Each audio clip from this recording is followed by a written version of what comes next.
그러면은 자 이제 법하고 개인을 살펴보도록 합시다. 이제 뭐 거의 다 이제 마무리가 돼 가는데 네, 일단 요까지 쭉 이야기하고 나서 전체로 다시 한번 더 요약을 하도록 하겠습니다. 자, 이 도덕적 사회적 가치가 구현되는 두 가지 방식을 반드시 여러분들이 또 기억을 해둬야 됩니다. 인공지능 윤리를 우리가 연구를 할 때 하나는 법이죠. 두 번째는 개인적인 결정이고요. 요거는 여러분들 뭐 길게 설명할 필요가 없어요. 다 아는 거기 때문에. 근데 요거는 요 차이를 여러분들이 기억을 해 두셔야 됩니다. 예. 그러니까 법이라는 것은 여러분들 뭐예요? 집단적 결정이죠. 예, 요게 굉장히 다른 거예요. 그러니까 이거는 이제 우리가 다 알지만 놓치는 건데, 이 법이 왜 잘 안 바뀌냐?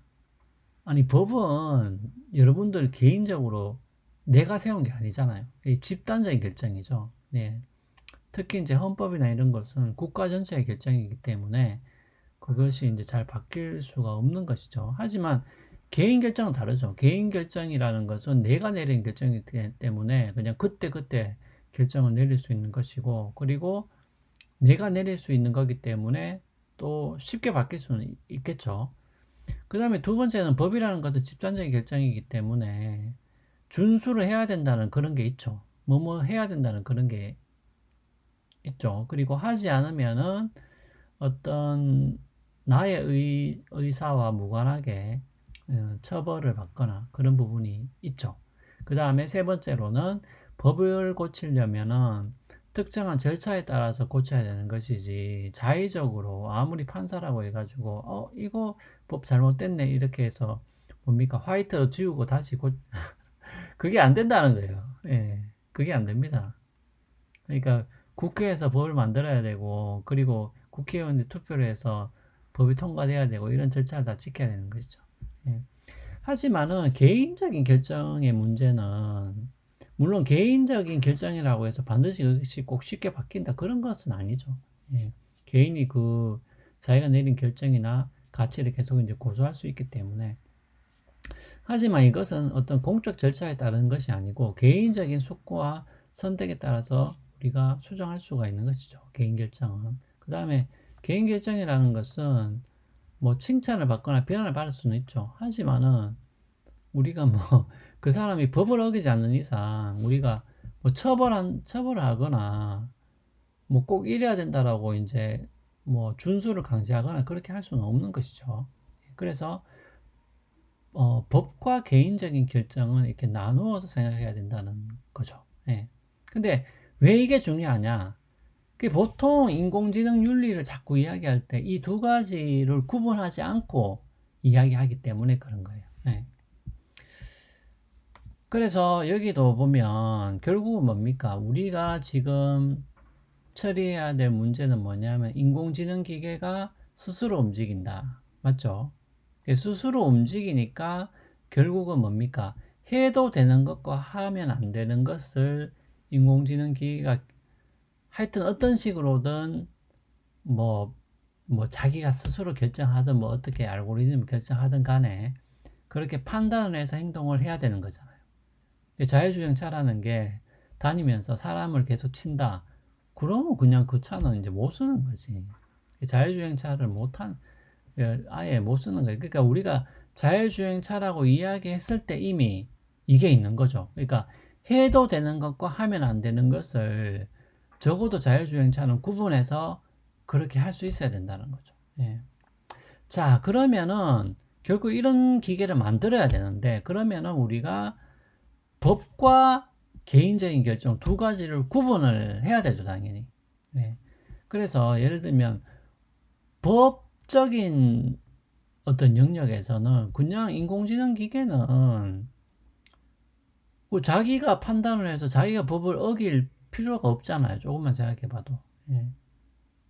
그러니까 이거는 법의 문제에서는 인공지능 기계 판단에 따라서 뭐 자기가 법을 어기고 말고 이렇게 할 필요가 없다라는 거죠. 그냥 법이라는 것은 법의 영역에서는 인공지능 기계가 법을 따르면 돼요. 그냥 쉽게 말하면. 그 다음 하지만은 뭡니까? 인공지능 기계 판단에 맡겨도 되는 것도 있죠. 그러니까 법이 아닌 영역에서는. 그렇겠죠. 자율주행차라고 했을 때 어떤 법적인 문제가 아니다. 교통법의 문제가 아니다. 그냥 단순하게 뭐 그 상황에 따라서 조금 더 빨리 가거나 늦게 가거나 아니면 상황에 따라서 그냥 정지를 하거나 아니면 뭐 주차를 하거나 그런 것들은 인공지능 기계의 판단에 맡겨도 되죠. 네, 그런 것들은. 하지만 법의 영역에서는 뭡니까? 그냥 인공지능 지가 판단해서 법을 어기고 말고 이렇게 할 필요가 없이 그냥 법을 따르면 되겠죠. 예. 그래서 이 두 가지 영역을 구분해야 된다는 거죠. 자, 그래서 우리가 전체적으로 인공지능을 설계를 하거나 행동 설계를 할 때 이렇게 설계를 하는 게 맞겠죠. 그러니까 이제 법의 영역, 법의 한계 안에서 맞죠? 네. 그러니까 인공지능 기계가 스스로 판단할 수 있다고 해가지고 법의 영역을 인공지능 기계가 벗어날 필요가 없잖아요. 그럴 필요가 뭐가 있겠어요? 어차피 우리가 그 기계를 만드는 입장인데. 그러니까 법의 한계 안에서 인공지능 기계가 뭡니까? 스스로 판단할 수 있는 영역은 있겠죠. 예. 그러니까 스스로 판단할 수 있는 영역에서 스스로 판단하면 되고, 근데 그것은 항상 뭡니까? 법의 테두리 안에서 그렇다는 거죠.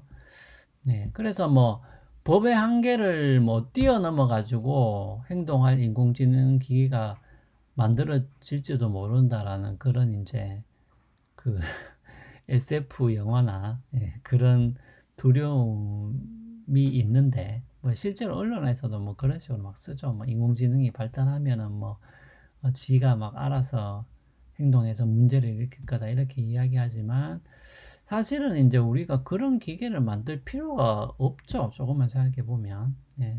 그러니까 법의 한계를 자기 스스로 뛰어넘을 정도의 그런 수준의 자율성을 인공지능이 가져야 할 이유가 도대체 무엇인지. 예, 그렇죠. 그런 이유가 뭐 사실상 없죠. 예, 그냥 법을 잘 따르면 되기 때문에. 네, 그래서 이제 이 두 가지를 구분을 안 하니까 자꾸 그런 문제가 생긴다는 거죠. 예. 그래서 인공지능 기계가 스스로 여러분들 판단할 수 있다고 했을 때 하여튼 어떻게든 간에 그게 뭐 진짜 그런 능력이 있어서 판단하든 아니면 없어도 하여튼 그런 식으로 행동하든 간에 우리 눈에는 하여튼 간에 자기 스스로 움직이니까 뭐 이런 기계를 설계를 할 때는 항상 법의 테두리 안에서 스스로 판단할 수 있는 영역이 있다. 이렇게 생각하는 게 맞겠죠. 예. 그래서 이제 요런 아이디어를 또 내기도 합니다.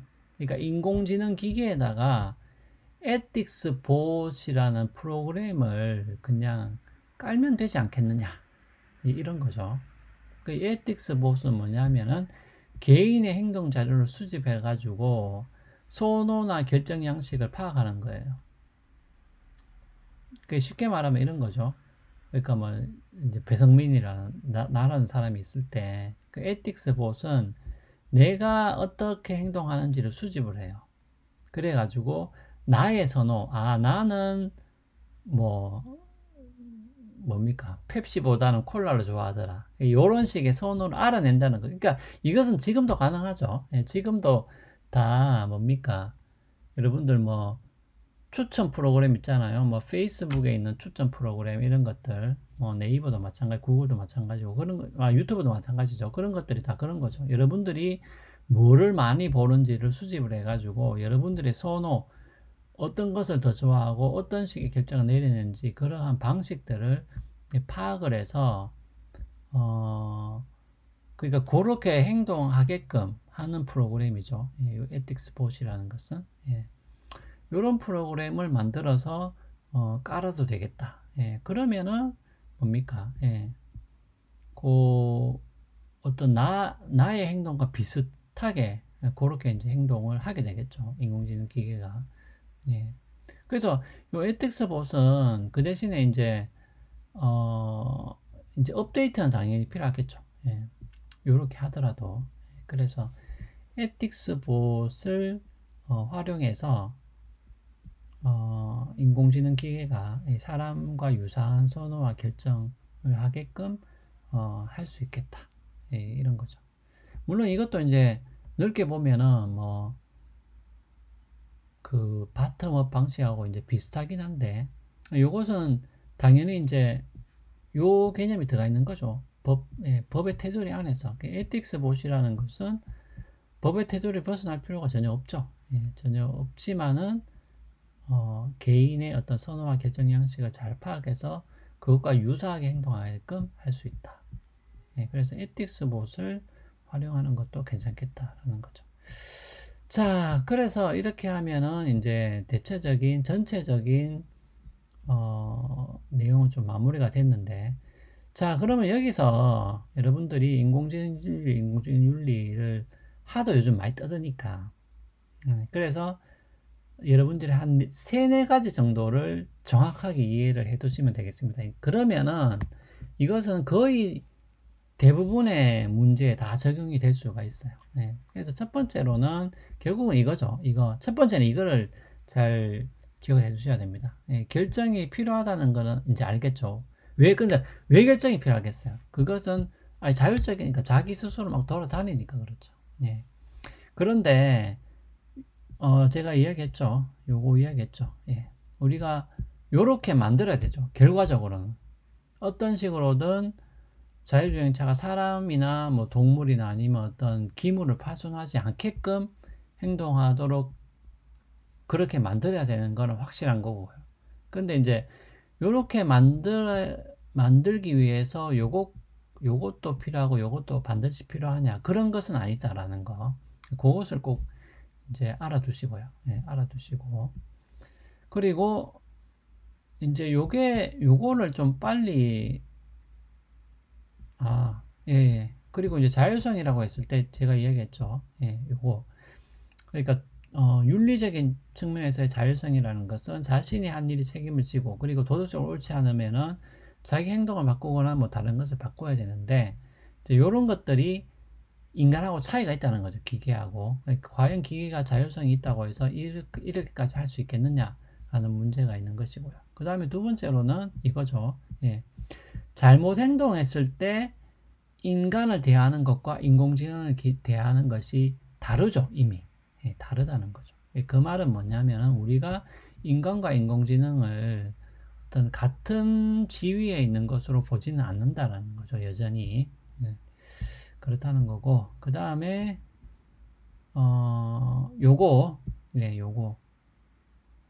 요것은 뭡니까? 우리가 인공지능 기계를 설계를 할 때 인공지능이 어떻게든 윤리적으로 행동하게끔 설계를 해야 되는데 이 설계를 하는 방식은 크게 두 가지가 있다는 것을 꼭 알아두시고 각각의 방식에 내재해 있는 어떤 문제점들을 제가 지적을 했죠. 요렇게 지적을 했죠. 그러니까 요거하고 요 난점들을 알아두시고 그 다음에 요거는 이야기를 했고요. 요것도 이야기를 했고 그러니까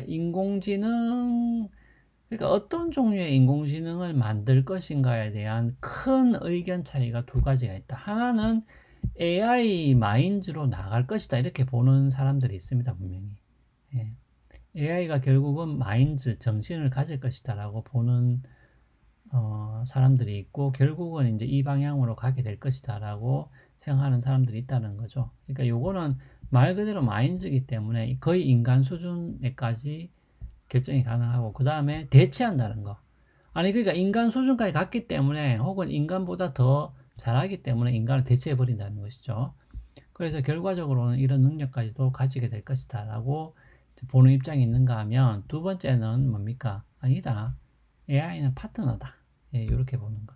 이런 입장입니다. 그러니까 이것은 기본적으로는 감독하고 돕는 것이죠. 인간의 감독을 받으면서 인간이 하는 작업을 돕는 것. 이게 AI 파트너가 되겠습니다. 그럼 뭐 어떤 것을 원하느냐 이렇게 물어볼 수도 있겠죠. 어떤 종류의 AI 원하느냐. 그 다음에 우리가 도덕적 사회적 가치가 구현되는 두 가지 방식. 하나는 법이고 두 번째는 개인 결정이죠. 법하고 개인 결정은 분명하게 다르다는 것을 여러분들이 꼭 기억해 두시고 그래서 요 법과 개인적 결정의 문제는 인공지능에도 똑같이 뭡니까? 적용이 됩니다. 적용이 되죠, 당연히. 인공지능이라고 해서 법을 따르지 말아야 할 이유가 없잖아요. 그러니까 그래서 뭐냐면은 항상 여러분들이 인공지능 윤리를 생각할 때는 법의 영역과 개인적 영역을 나눠서 생각해야 되고, 그 다음에 두 번째는 이 두 가지 영역을 항상 같이 가져가야 된다는 거. 예, 그래서 우리가 이렇게 지나치게 법의 한계를 넘어선 인공지능이 나타날 것이다 라는 걱정은 지나치게 할 필요가 없는 것이, 왜냐하면 우리가 법의 한계를 뛰어넘는 인공지능을 만들 필요가 없잖아요. 그냥 우리가 상식적으로 생각해 봐도. 예. 물론 뭐 어떤 군사적인 야욕을 가지고 그런 걸 만들 수는 있겠죠. 예. 하지만은 일반적으로는 그렇지 않다. 그래서 법의 한계 안에서, 그러니까 법의 한계 안에서는 뭡니까? 인공지능이 스스로 판단할 수 있는 영역이 있죠. 그러니까 인공지능이 스스로 판단할 수 있는 영역이 없어야 된다는 말이 아닙니다. 그런 말이 아니고, 인공지능 기계가 스스로 판단할 수 있는 영역도 있지만 그것은 법의 한계 안에 있으면 되죠. 예, 그러면 아무 문제가 없겠습니다. 예. 그냥 여러분들 집에 로봇이 있다고 생각해 보시면 돼요. 그리고 앞으로는 여러분들 집에 로봇이 있을 가능성이 많죠. 확률이 많죠. 예. 특히 뭐 나이 드신 분들을 이렇게 돌보는 로봇이라든지 이런 것들은 아마 앞으로 많이 보급이 될 것 같아요. 예. 그래서 마지막으로는 에틱스봇, 요거까지 알아두십시오. 에틱스봇. 예, 에틱스봇이 봇을 사용하는 것도 상당히 괜찮은 방법 중에 하나다. 이런 뜻이 되겠습니다. 예. 그래서 에틱스봇은 뭐 인간을 초월하거나 법의 한계를 초월하거나 그런 것들이 아니라, 그러니까 인간의 어떤 선호와 결정 양식을 파악을 해서 그와 유사하게 행동할 수 있게끔 해주는 프로그램이라고 보시면 되겠습니다. 근데 여기서 이제 에틱스가 붙었기 때문에 이제 윤리적인 결정, 윤리적인 선호 이런 것들도 에틱스 보시 잘 보겠죠. 예, 관찰하겠죠. 자, 그래서 하여튼 이 구분, 예, 이 구분, 그 다음에 요 구분, AI 마인드 AI 파트너, 그 다음에 요거, 요 세 가지를 구분해야 된다는 거.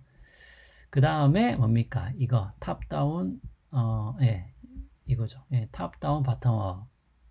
예, 이렇게 기억을 꼭 해두시면 되겠습니다.